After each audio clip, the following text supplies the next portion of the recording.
누가복음 8장 5절 보세요. 씨를 뿌리는 자가 그 씨를 뿌리러 나가서 뿌릴새 더러는 길가에 떨어짐에 밟히며 곰중의 새들이 먹어버렸고 더러는 바위 위에 떨어짐에 낫다가 습기가 없으므로 말랐고 더러는 가시떨기 속에 떨어짐에 가시가 함께 자라서 기운을 막았고 더러는 좋은 땅에 떨어짐에 나아서 100배의 결실을 하였느니라. 이 말씀을 하시고 외치시되 들을 귀 있는 자만 들어라. 제가 비유 강의에서 이거는 자세하게 설명해 놨으니까 그거 열심히 읽어보시고 오늘은 그 종의 영과 그 결과 얻어지게 되는 그 두려움의 그 이야기가 어떻게 이 비유와 연결이 되는지 거기에 초점을 맞춰서 한번 보자고요. 잘 생각해 보세요. 씨는 후손이고 아들이고 자손입니다. 그리고 그건 말씀이에요. 성경입니다. 근데 그 씨를 뿌리는 이가 있다는 거죠, 지금요. 누가 뿌려요? 하나님이 뿌려요. 그러니까 하나님이 실수로 길가에 떨어뜨리거나 실수로 가시덤불에 떨어뜨리거나 실수로 바위 위에다 떨어뜨린 게 아니죠. 하나님은 그렇게 실수하시는 분이 아니니까 하나님이 일부러 거기다 떨어뜨린 거라니까요. 왜? 필요해서요. 자, 그 씨는 우리를 반드시 아들로 만들어내는 양자의 영으로 우리에게 와야 돼요. 그렇죠? 종의 영, 비진리로 거짓말로 우리에게 오면 안 된단 말입니다. 그래서 우리를 아들로 만들어내면 그걸 성경이 뭐냐면 백이라고 그래요. 백. 여기에서 백배라고 쓰인 이 헤카톤티 플라시온이라는 이 단어는 헤카톤이 백이고 플라소가 빚다, 야차르라는 히브리어를 이렇게 번역한 건데 빚다, 빚어내다, 만들다 이런 뜻이니까 백으로 완성하다 이런 뜻이에요. 백배가 아니라 좋은 씨는 백으로 완성해낸다라는 거예요. 백으로 결실을 맺는다는 거예요. 히브리 사람들에게 있어서 백이라는 건 완성, 뜻을 이룸, 아들, 언약의 성취 등의 의미로 사용이 돼요. 히브리어로 성경이 기록될 때만 해도 아라비아 숫자가 없었단 말이에요. 그러니까 단순히 그런 것을 숫자로만 이렇게 여러분이 생각하시면 안 되고 거슬러 올라가서 그것들이 어떤 의미로 쓰여 있는지도 아셔야 돼요. 몇 군데만 찾아드리죠. 창세기 11장 10절 보세요. 셈의 후예는 이러하니라. 셈은 100세 곧 홍수 후 2년에 아르박삿을 낳았고 창세기 10장에 가면 셈의 아들이 5명으로 나와요. 근데 여기에는 셈의 아들이 1명만 나오죠. 아르박삿. 그리고 그 낳았다라는 동사가 야라드라는 동사가 히필 동사로 쓰였어요. 그러니까 야라드라는 그 동사가 히필 동사로 쓰이면 말씀으로 낳게 하다라는 뜻이라 그랬습니다. 그 5명의 아들 중에 셈이 아들로 낳은 자, 진리로 낳은 자는 아르박사 하나밖에 없었다는 거예요. 그때가 언제예요? 홍수 후 2년. 왜 이런 말을 썼을까요? 하나님이 이스라엘을 애굽에서 끌어내어 홍해를 건너게 한 다음에 성막을 주시고 그 성막을 완성시키세요. 언제? 2년 후예요. 그 이야기를 하고 싶은 거예요. 근데 그때가 언제냐면 100의 때래. 100. 그가 아들을 진리로 낳은 그때가 100이다 이렇게 이야기해요. 100. 셈은 히브리 온 자손의 조상이라 그래요. 성경이. 그거는 히브리 사람, 그게 이름이란 뜻이거든요. 그 히브리 사람들의 대표. 그러니까 그는 반드시 아들을 낳아야 돼요. 진리를 낳아야 된다니까요. 근데 그때가 언제냐면 100이다 그래요. 100. 그러면 자타가 공인하는 약속의 후손 이삭이죠. 이삭은 몇 세에? 100. 성경은 아브라함이 몇 살에 이삭을 낳았는지를 교훈하는 거에는 관심이 없어요. 100이라는 그것의 의미. 이삭이라는 존재가 원래 그런 존재 아니에요. 약속의 후손이라는 건 하나님은 믿음의 조상인 아브라함에게 구원이 뭔지 생명이 뭔지 그 씨, 자손이 뭔지를 설명해 주고 싶었는데 아브라함이 뭐라 그랬냐면 내게 아들을 주실래나? 이 수준으로 이해를 했단 말이에요. 그럼 내가 그 수준으로 가르쳐 줄게 하고 내려가셔서 아들을 주신 게 이삭이에요. 그러면 그 이삭을 통하여 아브라함은 약속의 후손인 믿음의 조상인 내가 어떻게 그 하나님의 백성이 되는지를 배우면 되는 거 아니에요. 그 이삭으로. 그래서 그 이삭으로 그걸 깨닫게 되자 하나님이 그러면 그거 이제 필요 없지 죽여라고 이야기한 거란 말입니다. 마찬가지 여러분들이 그 생명 그 아들이 뭔지를 모르니까 하나님이 아들을 줬어요. 예수를 줬다니까요. 그것으로 내가 어떻게 그 아들이 됐는지를 알면 그 예수가 한 일이나 그거는 더 이상 나에게 아무 의미가 없는 거예요. 내가 아들이 됐기 때문에. 그래서 그 예수를 죽이라라고 제가 말씀을 드리는 거지 괜히 예수를 왜 죽이냐고요. 그 의미를 알면 된 거예요. 그러면 뭐예요? 아브라함에게 그 구원이, 그 씨가, 그 자손이 뭔지, 그 아들이 뭔지를 가르쳐주기 위해 아들을 주고 그 아들을 통하여 진리를 깨닫게 했다면 그게 아브라함의 아들이잖아요. 그러면 우리에게 온 예수는 내 아들이라니까요. 그래서 제가 책 제목 중에 그런 제목을 하나 쓴 거예요. 교회는 예수를 낳고 예수는 교회를 낳는다. 예수가 교회를 낳았다는 걸 아는 이는 그가 예수를 낳은 거예요. 하나님이 그에게 그 예수를 준 거라니까요. 약속의 후손으로. 이해를 하시는 거죠? 네. 자, 아무튼 말씀이라는 그 씨는 100으로 완성이 돼야 돼요. 그래서 이삭, 약속의 후손인 그 이삭이 땅에서 성전을 의미해요. 그러니까 에레츠, 이거는 항상 성전으로 번역하면 돼요. 그래서 호게, 신약에서도 헬라어로 호게 그러면 그냥 성전 이렇게 생각하시면 돼요. 아래 것, 땅의 것, 그것으로 열심히 일을 하여 100을 낳으면 그 사람이 아들이다를 성경이 이렇게 설명합니다. 보세요. 창세기 26장 12절. 이삭이 그 땅 에레츠, 그 땅에서 농사하여 그 해에 100배나 얻었고 여호와께서 복을 주심으로. 이삭은 약속의 후손이에요. 그는 하나님의 복을 받았어요. 그럼 반드시 아들을 낳아야 돼요. 그래서 그 성전을 통하여 100을 얻는 거예요. 이거는 단순히 100배가 아니라니까요. 도대체 어떤 농사법을 개발을 했길래 다음 해에 100배가 나오냐고요. 그 100배는 아닐 거 아니에요. 그러면 성경이 어떨 때는 이렇게 과장해서 읽고 어떨 때는 그냥 그대로 읽고 그러는 거예요. 그 얘기하는 게 아닐 거 아니에요. 그렇죠? 100. 그가 100을 낳았다라는 거예요. 이렇게 말씀이라는 씨는 반드시 아들로 완성이 돼야 돼요. 100이 돼야 돼요. 그런데 그 말씀이 길가에 떨어지면 어떻게 돼요? 하나님이 길가에 뿌리세요.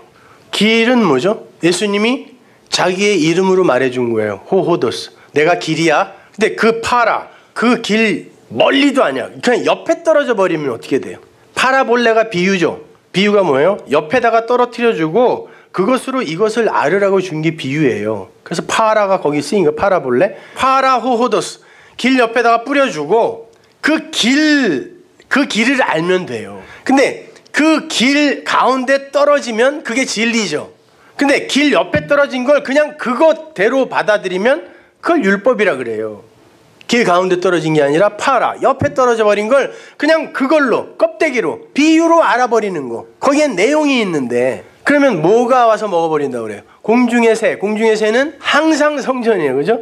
그 공중의 새의 날개가 성전에 부조되어 있단 말이에요. 그래서 호로스, 우라노스, 호르니스, 이건 전부 성전을 가리켰단 말이에요. 그러니까 옛 성전, 율법의 성전이 그 율법은, 그 씨는 당연히 먹어버리죠. 홀랑. 율법으로. 두 번째, 반석에 떨어져요. 반석은 페트라, 반석, 그야말로 반석이에요. 근데 그 반석은 생수를 내는 반석이어야 됩니다. 고린도서의 말에 의하면. 그런데 무슨 반석이라 그래요? 물기가 없는 반석. 그거는 성경이 율법이 되면 진리의 물로 우리의 이 갈증을 해갈시켜주지 못해요. 그냥 율법이 되는 거죠. 그래서 결실하지 못해요. 말라 죽어요. 그 반석에 떨어지면 안 돼요. 성경이 그 반석을 뭐라 그래요? 거치는 반석, 부딪히는 돌이라고 한다니까요. 그러니까 예수예요. 그 돌은 돌판, 하나님이 돌판에다가 당신의 말씀을 써서 줬죠. 근데 그 말씀으로 내 마음에 새기면 그걸 신비에 새겼다 그래요. 예수라는 그 인물을 성경이 왜 자꾸 돌이라고, 산돌이라고 그러고 모퉁이 돌이라고 그러고 구약에서는 계속 돌이라고 그런단 말이에요. 돌이라고 하냐면 그 예수가 적혀 있는 게 성경이니까 성경을 통하여, 예수를 통하여 그 진리를 깨닫지 못하고 돌에 적혀 있는 그 계명으로만 봐버리면 그 돌에 내가 찍혀 죽는 거예요. 그래서 살인하고 간음하고 그러면 돌로 찍어 죽여라 라는 게, 돌로 막 찍어서 죽을 때까지 찍으라는 얘기가 아니라 너희들은 그 돌에 맞아 죽는다는 뜻이에요. 예수가 진리로, 생명으로, 그 생수로 이해되지 못하면 그 돌에 맞아 사람들이 죽는 거예요. 영원한 멸망으로 들어간다니까. 신앙생활 열심히 하다가. 세 번째 가시떨기는 뭡니까? 당연히 율법이죠. 가시와 엉겅퀴만 내는 땅이라 그랬으니까 하나님이. 그걸 율법에다가 던져버리면 그 씨가, 그 진리가 율법에 던져지면, 율법으로 이해되어지면 가시가 그거와 함께 자라서 그걸 막아버려요. 율법이 막아버리면 또 결실이 안 돼요. 근데 좋은 땅에도 떨어진대요. 그래서 좋은 땅은 후게 후 아가토스거든요. 아가토스라는 건 선이죠.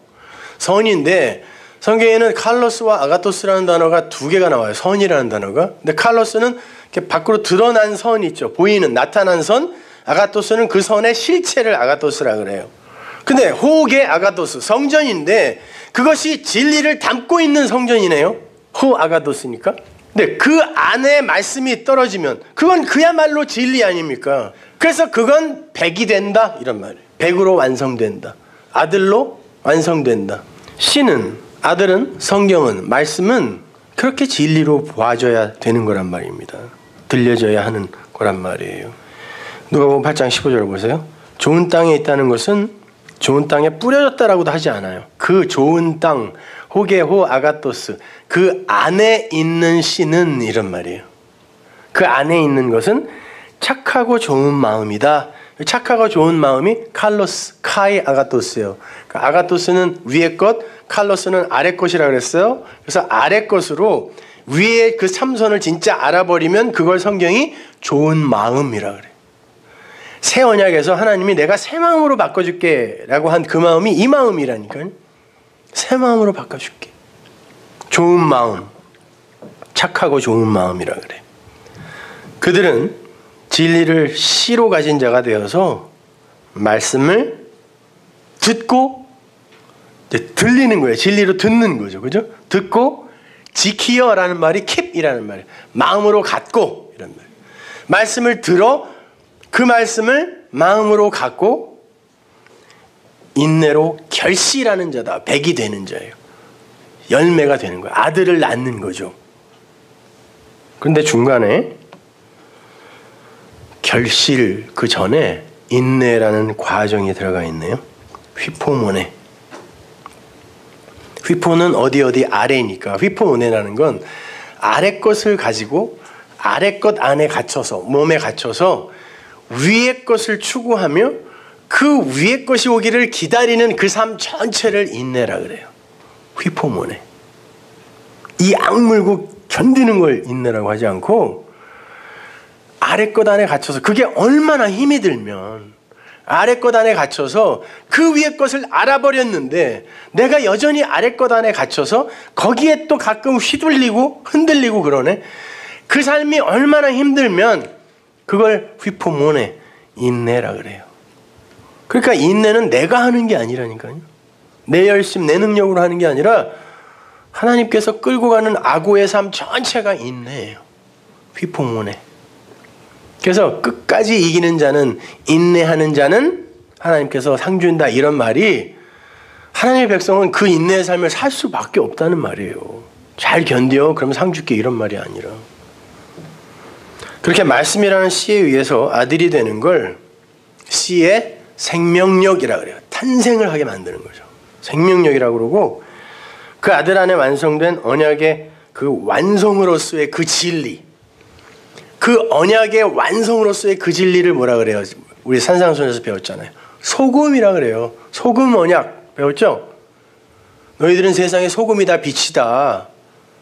그러니까 소금처럼 세상의 부패를 방지하고 뭐 이런 말 아니라 그랬잖아요. 그건 다른 종교인들도 다 하는 거니까. 소금이라는 건 네 안에 그 하나님의 말씀, 그 계명이 언약의 성취로 그게 사랑이니까 모든 계명은 사랑으로 완성된다며요. 그 사랑으로 갖게 되면 그걸 소금이라 그래요. 그리고 그 소금이 이제 밖으로 이렇게 흘려지고 드러나는 걸 빛이라 그래요. 그래서 너희들은 소금이다, 빛이다 그러는 거예요. 그러니까 소금이면 당연히 빛인 거예요.